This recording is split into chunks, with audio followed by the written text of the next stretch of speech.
Gundam fight all set! Ready, go! Hello, one and all. Welcome to the Mechpit chat for this February 2nd of 2026. Hard to believe that we are already, a 12th of the way through this year. So, where's the time gone? Where's it going? Where's it going? Hard to say. But I think we're not going to worry about that too much because there's more big robots to enjoy. I hope you're all doing wonderful out there, and I want to, first and foremost, thank Vince Womack out there who's helped me out and making sure that all the links are out there, including to the Kick where we are also live at kick.com/commoncaster. And to also make sure I mention it as well, if you do feel so inclined, there is a link in the description to drop a tip, but of course it's never required, so it is there. With that said,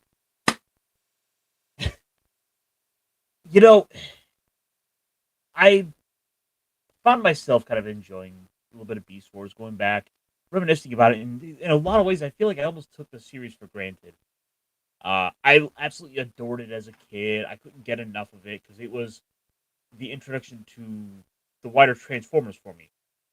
And I've gone to enjoy so much stuff. I've gone back and fall in love with the G1 era, having favorite characters there, and including some newer ones that have come along since, like Trax or Skids or Tarn, just to throw out a couple of names for these many bots. But there's something to be said for enjoying the characters for whom it all began for us. And while for me it might have been a big giant gorilla, I still have a soft spot for these characters. I enjoy the classic G1 era, but Beast Wars is in a lot of ways I feel like kind of underrated at the moment. Like, yeah, it was big for its time, but then it sort of fell off. We've been living in a huge era of the G1 nostalgia, and ultimately, we gotta enjoy ourselves. We gotta love it. What was this? Recording. I need to go see Neo at some point. Maybe we will get to that in a while, but before all that, why don't we go ahead and bring the boys on in here? So without further ado, let me throw them a little something on the way in.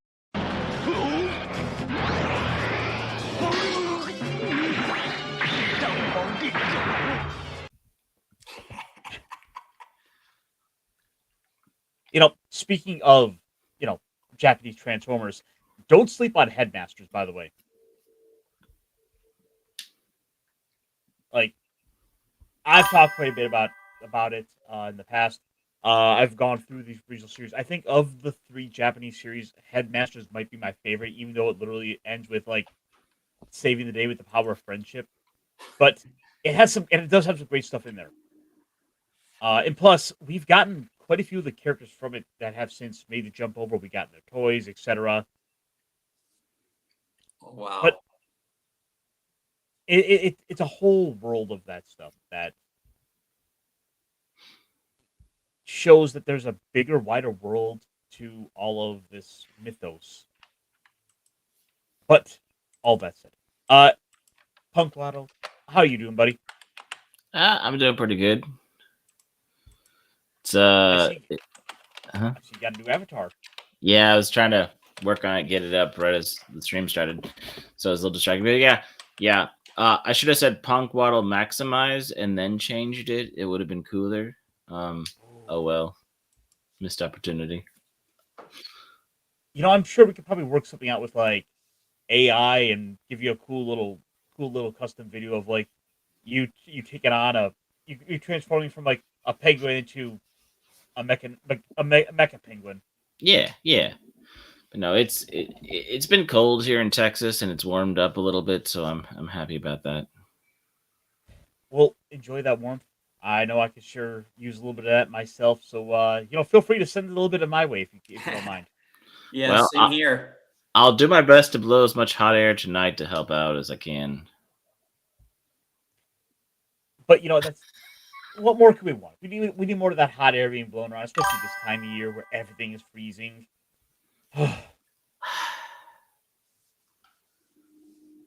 Yeah. But speaking of hot air, Dash, how you doing, my friend? I'm doing good. It's the beginning of the week, going to, just got to plan things out. New month, you know, and yeah, that's basically it. Nothing like too much new.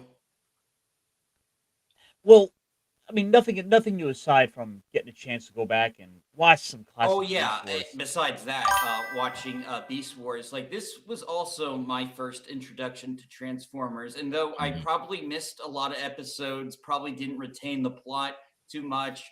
Only remembered the Rat and Megatron because I literally had his toy. And but this was my first introduction to Transformers. I do remember some of it, and after watching the first 5 episodes, like seeing how it all begins, like it's it does like take me back to just like how cool the intro was, just how hyped, like it was hype back then. Well, it came from that era of the '90s. It came from that '90s era of television where everything had just like a big old rockin' like theme song with blaring guitars.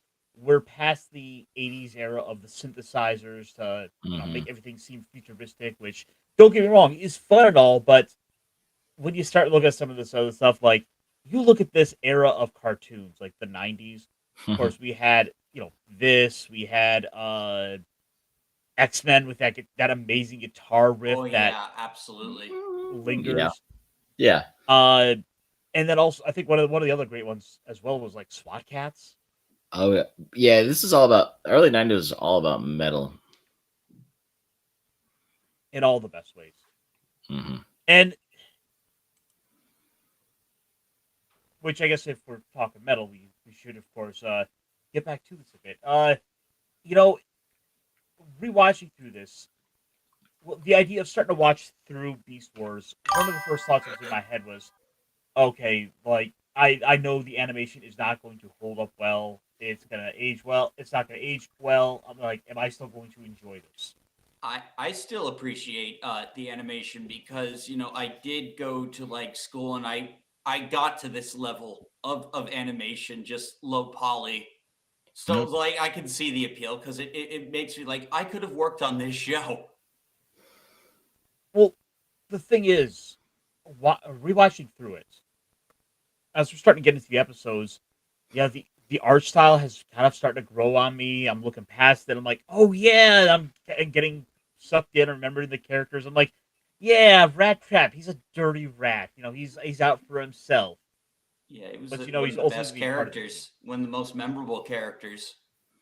I mean, yeah, he definitely he's very integral. Not that we're gonna get to episode 5 right away, but there's some plot points that come up there. But like one of the other things about the animation, and then you'll kind of see like Rat Trap has the coolest gun, weapon. Um, Cheetor, yeah, Cheetor has that like weird baton thing. You know, Optimus has the two little things that swing off his, and then the Yeah, missile he's pods got from his some arm. anti-air guns on his back. Um, It looks like. well, Rydox has the Gatling gun, which I think Oh he. yeah, But then, like, I know that in Beast, in the next one, Beast Machines or whatever, Optimus gets Gatling guns in his hands or whatever, yeah. which I, is I remember great. from the show that he loses the ape form for something else. I forget what it Yeah. was, but I know like something happens to him. I did see that episode when I was younger. I Oh, Yeah, yeah. but let's not jump too much into spoilers. Like, Right, right, and that's a transition to the new series. But yeah, like there's cool stuff. Like, and I know we talked a little bit about the toys last week. but between the animation style and replicating, like the weapons were easy to replicate amongst all the things, so that helped in there making the toys. I always thought the the bad guys. Why am I thinking blanking on the name? They had cooler Predacons? guns. Yeah, the Predacons, like Waspinator. He's got the and you know the rack the spider. You know, his 8 legs become guns. They look cooler because they're just kind of That was attached to their features. Oh, and you can't forget the codes. Terrorize. Yeah, That is so iconic. terrorize. they always had like the coolest weapons to them. Like, you see Scorponok come out, and he's just like the Scorpion. You see his little clickers open up, and they're just like launching missiles. Like, Yeah. oh, that is freaking cool. How did they reload so fast? Don't ask questions. Yeah. That's a very good question. Yeah. But let's see. So I guess kind of getting into it a bit, shall we? Mhm. I will say, watching 3 episodes back to back like this, that third and fourth episode, how both those are basically just cheat or disobeys orders, was like, I'm Yeah. a little frustrated. I'm like, could we Yeah, like they recycled maybe the same plot. Well, maybe swap those two around? kind of, but they also showed. I mean, they also showed and the fact that they got to chain of command in what that was the 5th episode, right? Title. Yeah. Yep. So like, so it to me, the first 2 episodes are the first altercation. Then it's chaos, order, what's happening. Okay, we've been here for a little while. We're trying to figure stuff out. Disarray. If people are disobeying, people aren't listening to Optimus. People, cheaters getting coerced, coaxed into running amok because he's a cheetah pun. And then in what episode 5, like, I don't want to jump the gun entirely, but there's kind of this sort of thing like, okay, yeah, you're in charge, we get it, we'll let you be in charge, right? And I do think that later they kind of work together a little bit more as a team after that point. So, and yeah, you're right. There was a lot of growing pains these early episodes had to do to help get us into the swing of things here. Mhm. And I do think having an episode like The Web right off the bat, which is episode 3, which has, of course, Cheetor deciding to go off and do and take on the dangerous missions, even though he's not told not to, only to wind up getting caught by tarantulas. Who was fantastic in this episode. Like, Yeah. very like primal, very like, threatening to like just drain his fluids, Yeah. his robotic fluids. He's really embracing being a tarantula in that. No, it does a good job of building him up and really sets him up to be just a completely batshit insane mad scientist. Yes. Where you kind of look at him and think, oh, like, I don't want this guy on my team because I could wind up as his next meal. Like, this is a guy Mhm. I don't want as an enemy. I don't want him as an ally. Like, Tarantulas is Tarantulas' ally and nobody else.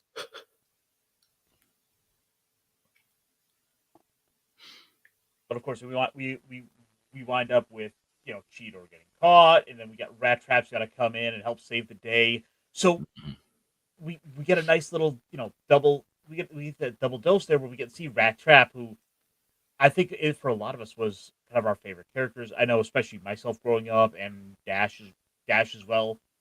Mhm. Getting a chance to see him have to be the big hero, even though he's like the craven coward from the very get go. He's like, I'm not gonna go risk my butt. Yep.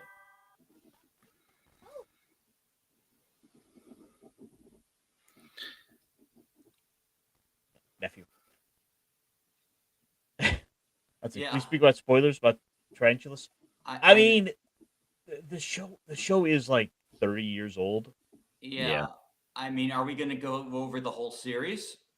I mean, maybe not all in like one big batch. There's a couple of the shows coming up I did want to get to, but I figured for a week or two it would be fun to kind of get into it. Yeah. Oh yeah, because I have no problem just completely like watching all 3 seasons on Tubi. Like now that I've started. Yeah. Yeah, we will be coming back to this more. Yeah, I played a Beast Wars. I think it was a fighting game on either like PS1 or N64 at a Okay. friend's That one. house once. Don't know. I can't remember what system it was on or what the game was actually called. I It tried was one of looking those. it up. It was one of those multi-platform games. The thing is, Beast Wars did have at least 2 video games. The fighting game, I think, was like the Transmetal, and so you would get to like jump between their little vehicle modes as like a second transformation, so you could get into combat with it. Yeah. But of course, there was one other game which was one of those early 3D third person kind of run and gun action games that was terrible. Because the whole premise with it is you're running around these big old areas, which in a lot of ways it reminded me of like was it not Conquer, Bubsy 3D. Which, if you don't know, by the way, Bubsy 3D is like one of the most notoriously terrible games ever made. Okay. But you would run around and you would have to have the challenge of fighting and shooting and gunning in this game. Meanwhile, this is still playing by the rules of Beast Wars, and if you stay in bot mode too long, you start to get damaged. Okay. Oh damn. Yeah, it's not fun. At the same time, though, maybe I should go back and see if the suffering was just because I was like 7 or 8 years old at the time. You were Mm. probably right about the game.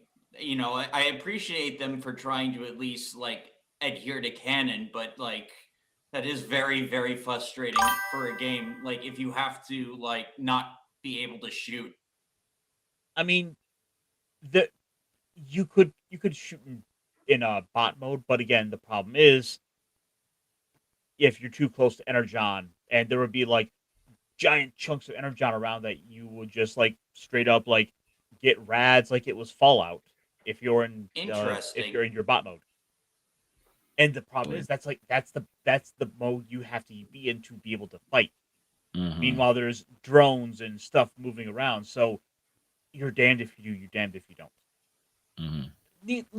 I think needless to say, there's probably a reason why the game isn't well remembered. Why no one is like you've never seen anyone get nostalgic for it, like it was like Shining Force or uh Conker's Bad Fur Day or uh Chrono Trigger, etc.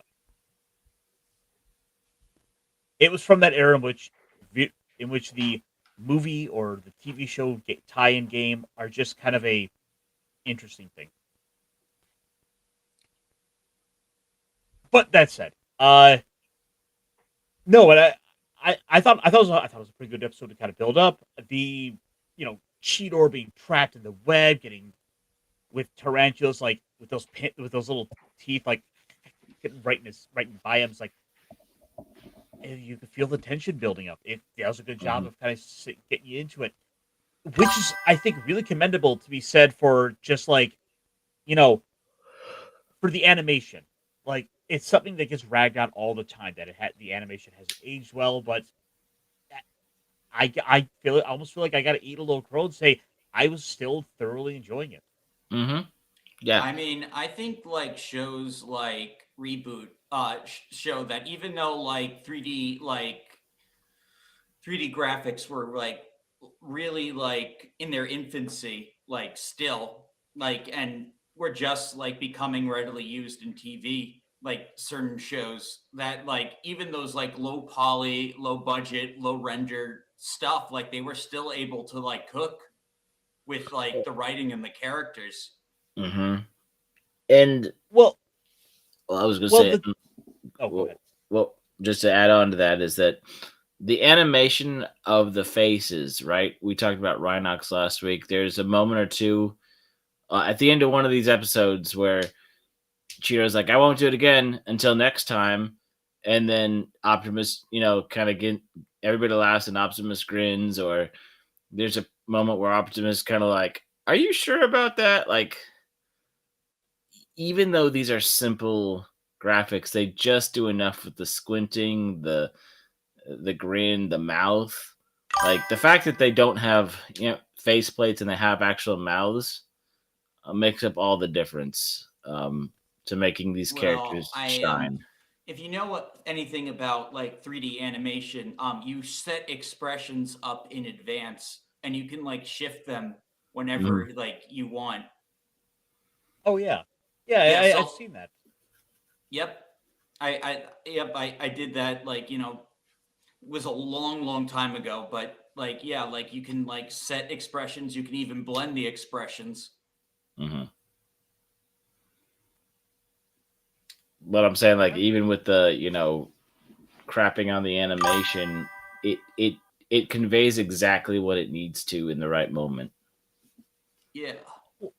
So I mean, the big thing is ultimately a good art style can help really future proof a show, which is partially why Reboot has held up as well as it did, because it has such a solid art style to it that it was able to last a lot longer. And why, if you go back and look at, say, a lot of, say, N64 games, that early 3D stuff, Hmm. so a lot of those games haven't necessarily aged as well Yeah. because the art style was, they were still trying to push the graphics and try to really experiment with that 3D technology.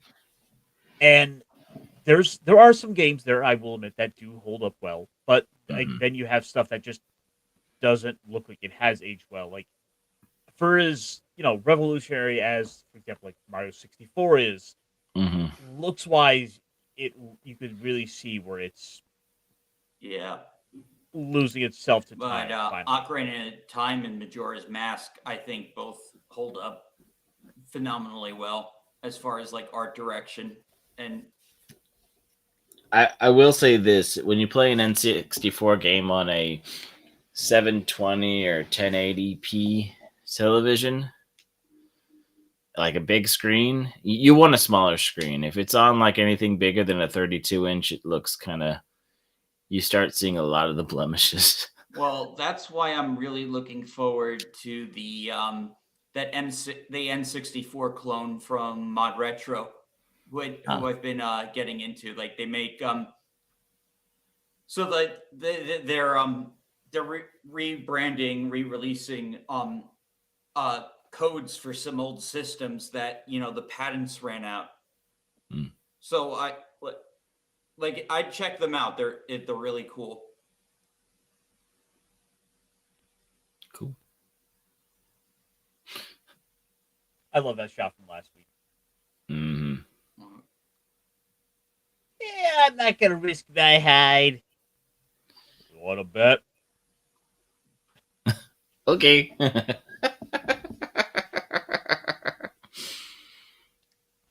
Little things like that just do such a great job of just setting up who these characters are. Like, for example, when Rat Trap has in this episode where Rat Trap has to go in and help him out and rescue him, and Rat Trap's like, yeah, don't thank me, because if I were to go and tell Optimus about what you got up to, then it means I'm gonna get in trouble. Yep. Yep.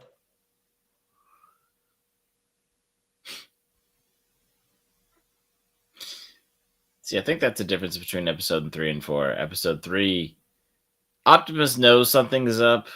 Ep- In episode 4, it's like, you got caught red-handed. What were you doing? I th- Like, I I thought episode 4 was really interesting. How the this teleportation field, like through a stroke of luck, like mhm. was created, and then how the energon fields, they were going to blow up each other's bases and not realize that they would just be killing each other. Mm-hmm.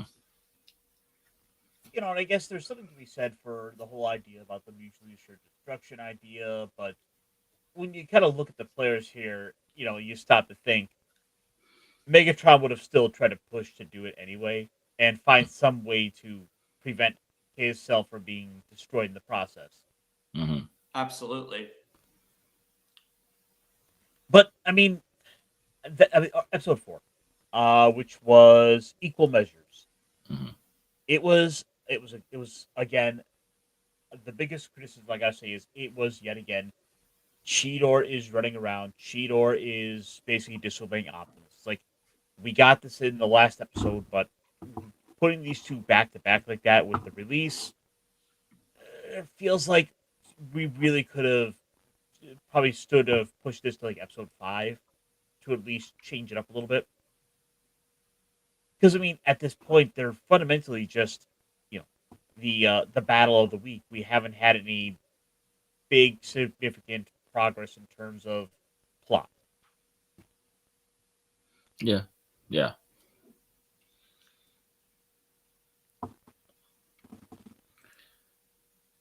The idea that, like I said, this is kind of setting things up when they realize, oh, if we just go in this current situation, if we blow them up, we're blown up, and we're both at a disadvantage. That's not good at all, right? No, you're right. But I think I want. Go ahead.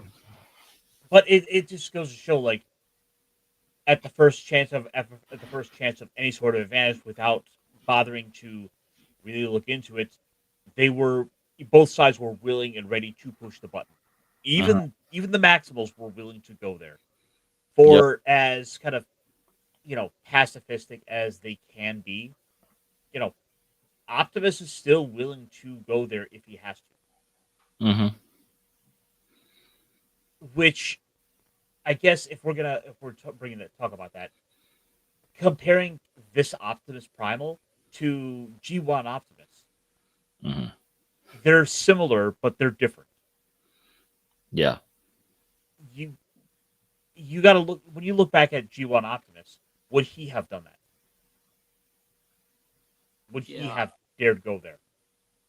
Also, can I say that I think Beast Wars' Megatron is a little bit more intimidating than like normal Megatron? He does come off as an evil genius. Like, yes, let's go, let's do this, and then, yeah. Which is an interesting juxtaposition, because you also see in later episodes where he has his rubber ducky. Like, I think it's between episode 4 and 5, really, when we start seeing the characters flesh out, and like, what's the battle of the week? Who's gonna win? What's the suspense? Like, who's gonna be the key players to really make the plot go? Who's gonna be the idiots? It kind of feels like a bunch of Goonies running around. Like, still, like, it's definitely a kids show because they do silly things. They make these very somewhat logical but simple conclusions. Like, there's nothing too complex about it, but you're learning about people, interactions. They're teaching sort of like behavior and character models in a very clever and creative way. But it's just like these simple situations that kind of get out of hand that, work themselves out. Like in episode 4 where, I'm sorry, no, that's episode 5, Chain of Command, when it's kind of a juxtaposition though, but when Rat Trap's like, Dinobot, go hit the shields. We need the shields. He's like, no, I'm fighting Megatron. Like, my personal and vindictive is more important. And then at the end, he's like, I have dishonored myself. Instead of Rat Trap being I was surprised that he said that, because like we've seen, like, this is a guy that's willing to switch sides, that really likes to be in control. And like, he admits Rat Trap was right. And it's a complete juxtaposition from the first episode where Optimus says, "Hey, do this," and Rat Trap says, "Not on the skin of my hide," and then Optimus is like, "Yeah, I was able to do it, but I would have given you cover fire and all this stuff." Rat Trap, he's in charge, so he has to make that call. And I think that's kind of where he's like, yeah, Prime, you take care of it. I'm good with what I am now. I get it. I had my lesson. Character No, development. you're right. That was the perfect choice because it was a good, like you said, good juxtaposition to what we saw before. Rat Trap is now the one having to give the orders. He can't just fall back on it's on someone else's head. No, he's got to make the calls. He's got to have to make the right decision in the heat of the moment. And even like like I said, like with Dinobot, like there was a shift in his character in that. Well, and Rat Trap and Dinobot are the people that goaded and pushed Cheetor to go do something stupid for the last 2 episodes. And so they just in this Chain of Command episode, they were battling each other because they both wanted to be in charge, and they were both like, okay, I think I get something. So like, I get that Cheetor was the one to go do something reckless on both of them, and I get what you're saying, but it's like, I kind of feel like these 5 episodes are really a solid story arc of like, this is what we're doing, this is how we're gonna do it. We're working out the kinks as we go, but we're understanding that we're getting a little bit better each time, right?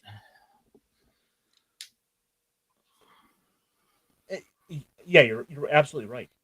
But also with the Chain of Command, getting to see us go back to the Stonehenge and find out that there's some other stuff going on. There's a bit of interesting stuff kind of being set up in the background. Mm-hmm. We don't know anything about this planet. In a lot of ways, you're kind of led to think like, oh, it's got a lot of like, it just happens to have a lot of like, species from Earth, like there's cheetahs and this. So at first you're thinking maybe it's in the past. You're not quite sure what's going on. Here's Stonehenge. Oh wait, maybe this is Earth. Or maybe it's. I mean, maybe they called out to Earth Stonehenge and they sent this here. I don't know, but at this point, it's kind of. Yeah, a lot of parallels. Sorry, go ahead with your narrative. No, you're right. It was just I'll play that in a bit. The mysteries that are being set up. We know there's going to be some bigger stuff coming. It's not just going to be we're fighting the Predacons for this entire thing. I mean, that is what we are going to be doing. That would have gotten boring. Exactly. So you have situations like this that can pop up where these external forces can go ahead and completely change the game. What were the Maxwells going to do with Optimus gone? How do they hold up? Yeah, can I say like one like minor spoiler? I remember the spiders from the later seasons. I remember like that was like the 2 spider women. I know like they come in later and they're kind of. Or am I remembering the wrong show? Because you look a little confused. Well, I was just thinking. I remember, of course, Black Arachnia comes in, but I'm having to stop and really think. Like, is there a second one? And I just completely misremembered this. I thought the other woman, like that the one stalks, was also a spider. I might have just forgotten her form wrong. But I know like there's 2 like female characters that are kind of like together. They're kind of at odds with each other. It's been a while. I'm kind of trying to remember. We also get Air Razor, and that gets into like a whole thing with like Tigatron and Tigerhawk. But real quick, Vince sent me a little video here. This is like a fan animation that looked pretty interesting. Okay.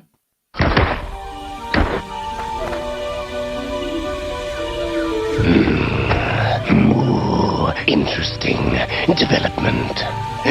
But is it an improvement? Dinobot. Correction. Maximize.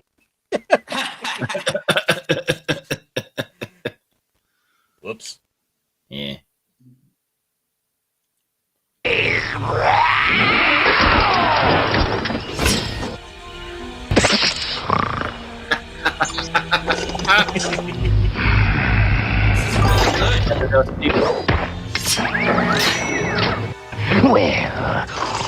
I suppose it is. All right.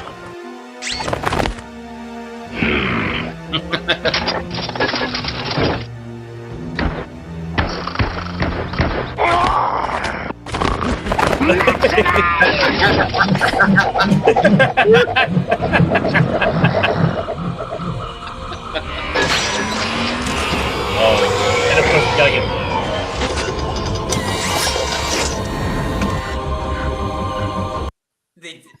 Was that AI with the voice? Because they did that perfectly.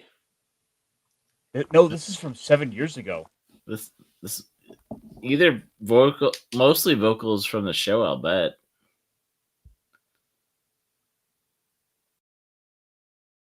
Oh wow, yeah, they did the voice perfectly.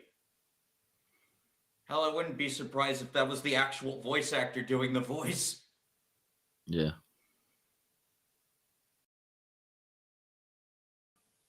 Let's see. Voice samples featuring the almighty Scott McNeil. Music and some sound effects were taken from the show and from his DVD extras. Portions were based on skeletal drums by Scott Hartman, Lisa Fink, and tweaked to accommodate the inner robot bits.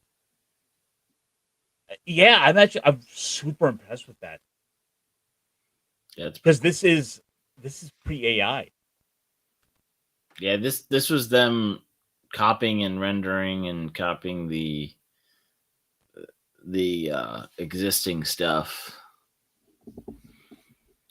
And I don't know, because I know now there are certain things in certain games where you'll get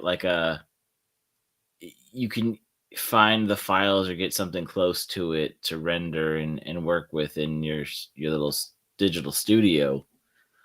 But I don't know if they had to reverse engineer or if there was kind of stuff that they were able to utilize to make that. No, either way, it's amazing fan project right Yes. there. I thought that was hilarious.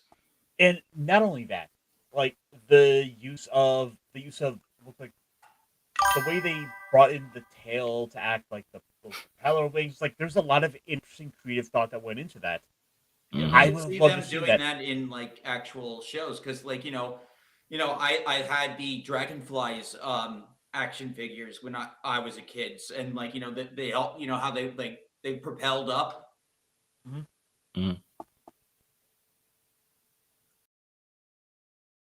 Yeah, so Oh, I yeah, I can remember see that. like Hasbro making like a transformer that has like a propeller, and they probably already have. Yeah.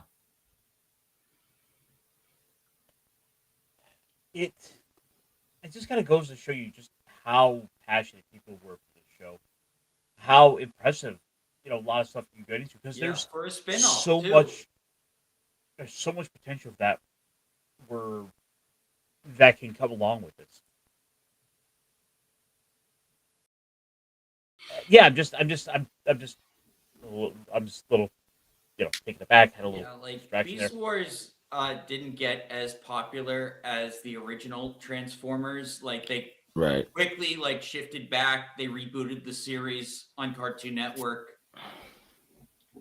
Like I think after a long while, and then the Bay movies came out. And that's Yeah. I'm just trying to like recollect because like I didn't grow up with the 80s show. Like the Beast Wars was my introduction to Transformers. So Mm-hmm. Same. Yeah, for actually airing, like I knew of Transformers obviously, and I'd seen toys and I had friends with toys and friends' older brothers with toys. But that was the first show I saw actually airing and watched it as it aired. And like Pat said, it aired early on the weekdays. I seem to recall watching it on like after school. Do anyone remember what channel it was on? Like No. Fox. Oh, maybe Fox. Yeah, that could be it.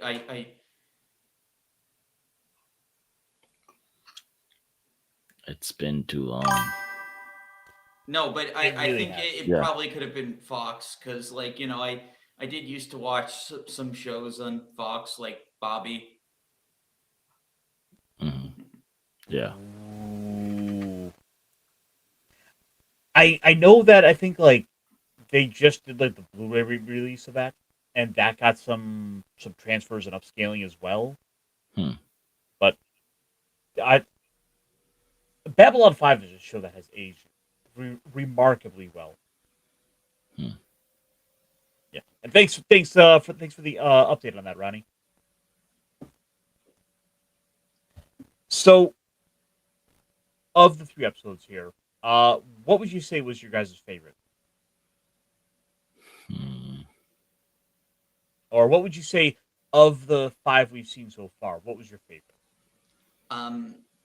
I guess episode 5 was probably like the best one, but I also really liked episode 4. But I'm gonna go with 5. Yeah, I'm also torn, but I'll let you explain why if you want to. Oh yeah, like I pick episode 5 just because, like, we did see a lot of the character development. It laid out the mystery. There was a lot of action. Like there was a like pretty much every every Predacon and Maximum was like fighting in this Mm. one. So yeah, I think 5 was the best. Like, what about you, Punkwaddle? I also say 5. I think the the God in the Pod, or Deus Ex Machina, the whole like finally something outside of their just squabbling and bickering and trying to find energon crystals, like, oh, there's more to this planet, there's more to what's going on, and there's other people involved, and like now we have a plot point. Now we have okay, we need to explore more. And then I'm pretty sure the next episode or two is when we start getting the pods falling. That, like, because they hadn't really alluded to it, but like when it fell, Megatron was like, analyze it, like, let's go find the pod, and Prime was like, that's not one of ours. And that hadn't ever been spoken about. Well, they did say. So you're You're saying right. Megatron knows more than like the Maximals do? No, I'm saying the Maximals Prime was like, that's because Prime did make the comment like, all of our crew's in space, so we know they're in space. But this is Megatron was like, it's a pod, and Optimus is like, that's nothing of ours. That doesn't look like any of our stasis pod. This is something from. We need to go figure out what this is, and it's going straight to that place that's on the beacon. But that's not either of ours. That's not anything we know tech. So it's like, okay, we got to figure out what's going on, and the picture expands from just their squabbling to what's the bigger story, what else is happening. So your brain starts being like, oh, and then you said like you said we've said the chain of command, character development. Okay, now we need to get our ducks in a row and figure out how we're going to go forward, because this just got way more complicated. Yeah, no, I largely have to agree with you guys. I think the 5th episode is probably the best of the lot, just because, again, we are kind of in a roundabout way we're going back to that original like element with the rat trap. It's not another episode focusing on Cheetor disobeying orders, which is a nice little change of pace. He's having to now get in this position of leadership. We've got Optimus taken out, and for a number of reasons, this episode really lets the dynamics of the crew shine. What do they do without having the unifying force of Optimus to, throw his weight around and be the one to, decide to be They the almost tiebreaker? fell completely apart, basically. Yeah. Oh yeah, no, absolutely. And then yeah, of course, we'll be finding out more about what's going on with Megatron and why we're here. Because the thing is, there's all kinds of mysteries that the planet has. Like, why is this planet so rich in energon? Which interesting thing. In the IDW era of comics, the good 15-year run, Mm-hmm. it's one of these ideas that they actually did come back to start to play with and explore where they had like an energon rich Earth. We were having all these like alternate strains of energon come along. Hmm. A lot of the classic Beast Wars characters even came back. Like there's a little mini series, I think called one of the Wreckers comics, where Tarantulas is in it as a mad scientist, Nice. Nice. including a bunch of other characters who were just like, you know, given beast forms by Tarantulas as he was experimenting. Like, for example, a giant, like, I think they had Tidal Wave brought back into it where he is a whale. I know the last live action movie tried to capitalize on Beast Wars nostalgia, but I'm not sure. Like, I don't think, like, I saw the movie, it wasn't like too good. But like, other than the Optimus Primal, like, not sure it really like, because it tried to blend like G1 and Beast Wars together, and it just didn't really work. And that's the problem is you basically have to go all in, or you have to, or you don't, because there's no half-assing it. As popular and as classic as like the G1 stuff is, if you're gonna do Beast Wars, do Beast Wars. Let's make it about the robots that are on Earth. They transform into animals. We could still do the plot with having human companions, where the girl next door's dog turns into Spartimus Prime. Well, I mean, you could also have done, even in the same Bay universe, you could have had a non-linear been like, oh, a time before Optimus, a time before, was Waziku Kiku, the guy digging holes, Shia LaBeouf, right? Yeah. Before his next girlfriend turned into a transformer. Like, in a land before time, there were other robots that came to this planet, and like you could have had a whole movie about how they showed up on Earth years and years ago, and how they went dormant, or some sort of thing, and then have the next movie kind of some throwaway lines about like, yeah, and there's the ones we heard about were on a distant planet. We don't know if it's this one. And all of a sudden, it's like, oh, there they are. Something awoke them, whatever they've been waiting for, and it's like, oh crap! Just when we needed it, we got back up. All these really cool things. If they had kept the Transformers 1 like storyline, we could have gotten that. Yeah. The problem is though, they wanna have the big success of Michael Bay, and because for love him or hate him, Michael Bay made the money. Yeah. And the problem is, the audience got so burned out on the Michael Bay formula, they didn't want to come back and try it. So when it came time to do either Bumblebee or Rise of the Transformers Beast. 1, or Mhm. or Rise of the Beast, any of those where Michael Bay was not involved, Mm-hmm. people had such a bad taste in their mouth from all the Michael Bay stuff that they didn't want to try it. They looked at it and said, "No, it's gonna be another bad movie. I'm not gonna watch I this." still have not seen the Mark Wahlberg Bay movies. Oh, Just because I don't know, like you said, like Dark of the Moon was not good, like for the most part. Though I did like Punished Optimus. I thought that was like him killing Megatron brutally at the end of the movie. Like, but everything else though, I didn't like. Dark Side of the Moon with the ether nano bots was dumb. Nano machine, son.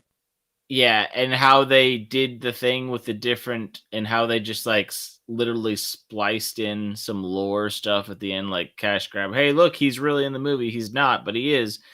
All that stuff.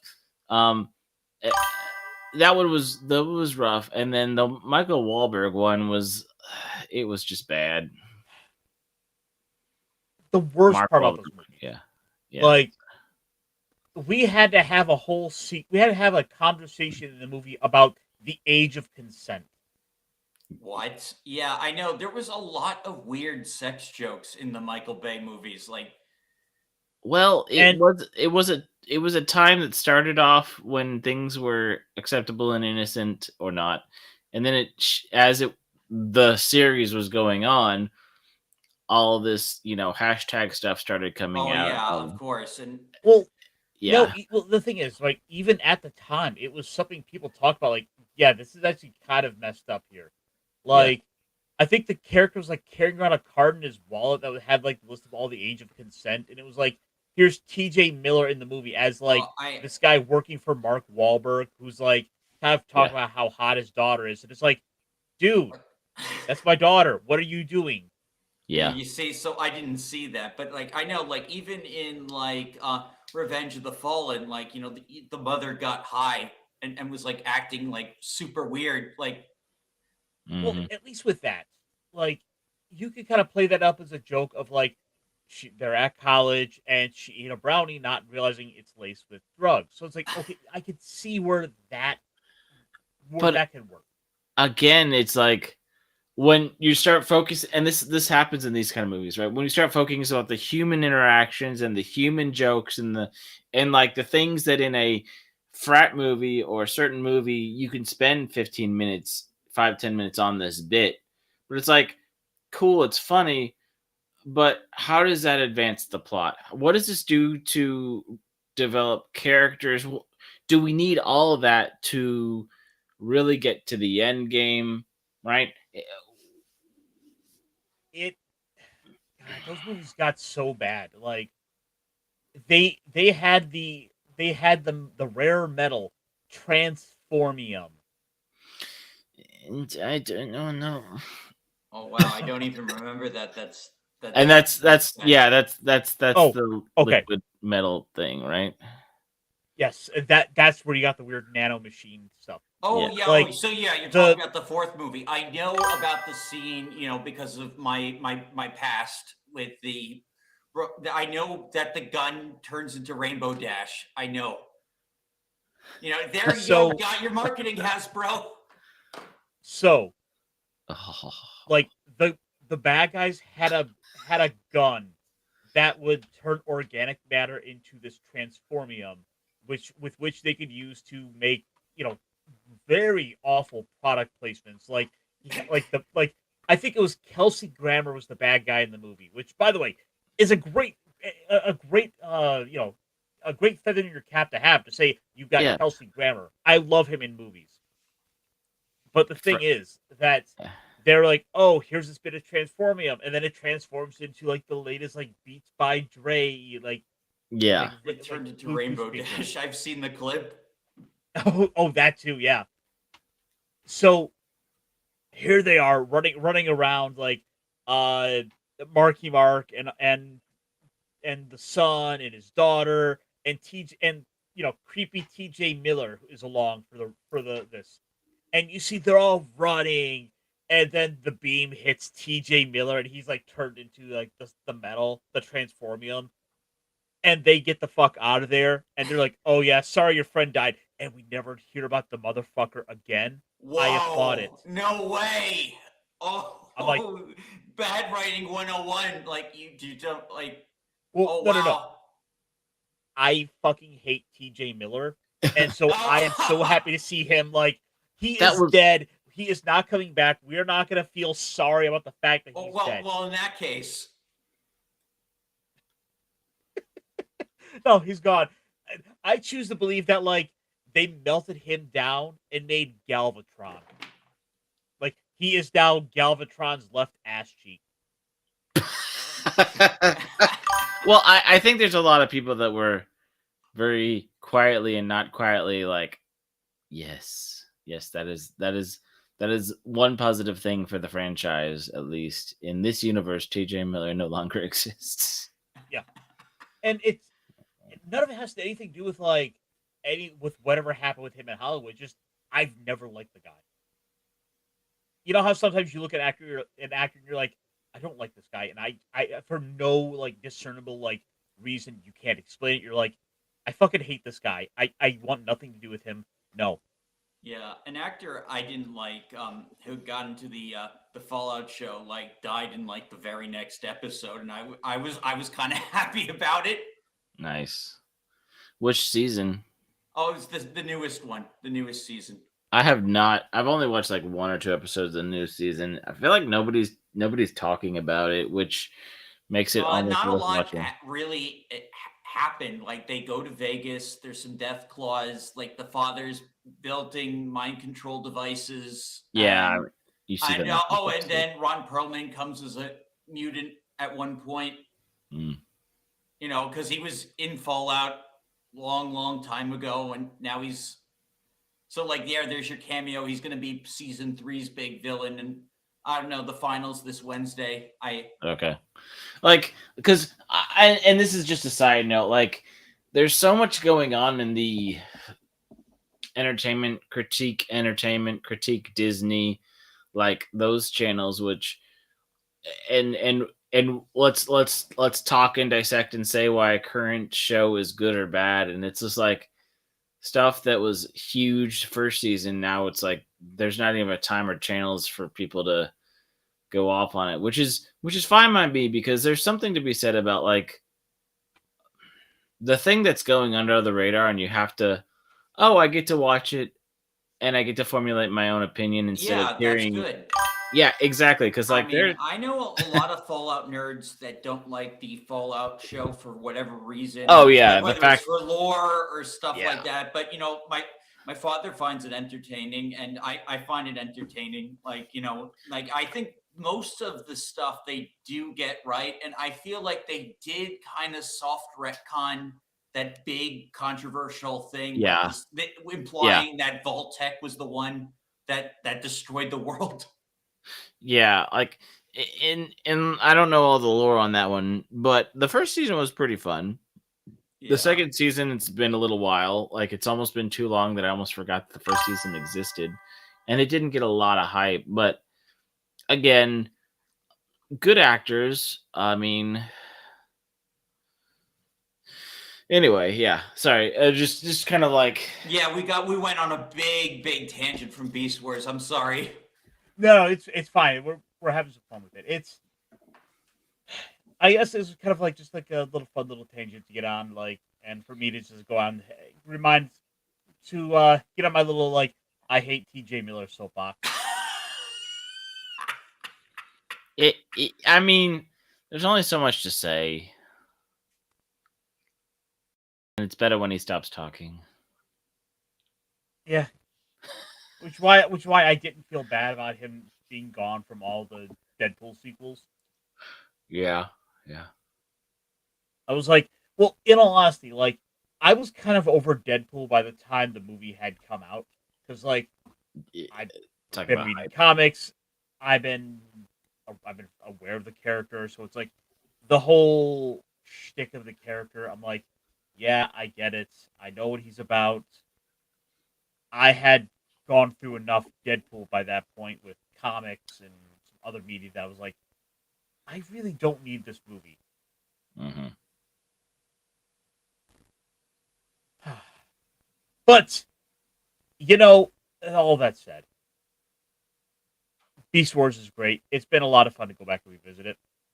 Mm-hmm. I think next week, what do you guys? Guys want to do a little more Beast Wars, or should we look at a couple of unique, or should we look at some robot designs? I'm fine. Like, whatever you guys want. I'm fine with more Beast Wars.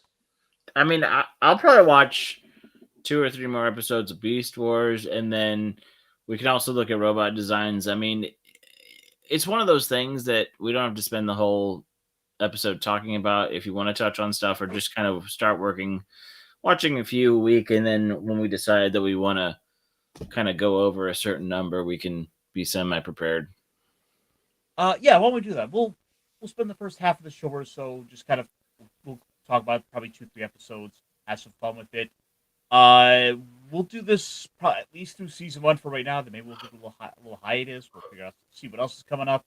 Yeah. But I think I think I might have to actually get a couple clips or get some stuff for the show because I love these little random clips from like Headmasters and of course Gundam and Mm-hmm. of course I think one of my favorite outros. But with that said, I think it's time for us to wrap up. Dash, what you got coming up? You got some more live streams coming up? Got some more gaming? Yeah, I got this new indie game called forget what it let's see, it's called Terrascape. I want to give that a try. Also, I'm going to probably play more Code Vein. Probably Wednesday. I'll decide between those games. And yeah, other than that, just game. I just got my games and I got my the Friday show. There you go. We are going to sit down and play some more Guild Wars soon. Oh yeah, I mean, absolutely. I need to find more time to play more Guild Wars. Yeah, and we got to play together.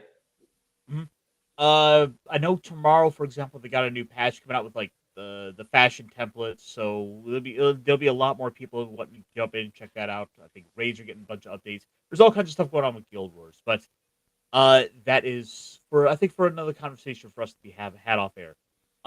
With that said, Punkwaddle, my friend, you got any Potters coming for us? No, not yet. I'll try to get motivated. Although I will say, this weekend reminded me of some things of having conversation with some friends and some other stuff that got me pondering about just life in general and a few other things that kind of got those wheels turning. So maybe if I can keep the momentum, I will be a natural born ponderer once again.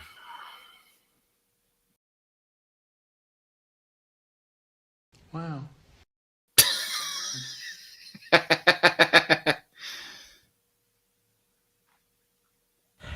Wow, indeed. Apparently, DJ Ronnie G is stiff as a USB cable. Oh my! You gotta get in where you're warm. You don't want to break off your dongle. Whoa. Yeah, I'm looking out for him there. That's more of a drive than a cable. So as for myself here, hope with any luck, the weather be nice enough that we'll be able to do Talk Hard.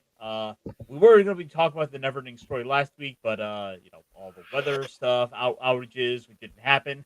We're going to try again this week to take two. So, guys, with that said, thank you as always for coming out and making us part of your day. It means so much to see people in the chat talking, have some fun, going on tangents. And I want to thank the panelists here, Punkwaddle, Dash. It's been a pleasure to have you guys as always. And with that said, folks, be good to yourselves. Take care. Remember, the week's just getting started. So let's go ahead and transform and roll on out of here. Yeah. Yeah. Burn this. I'm sorry? This must never be seen by anyone. We can... All copies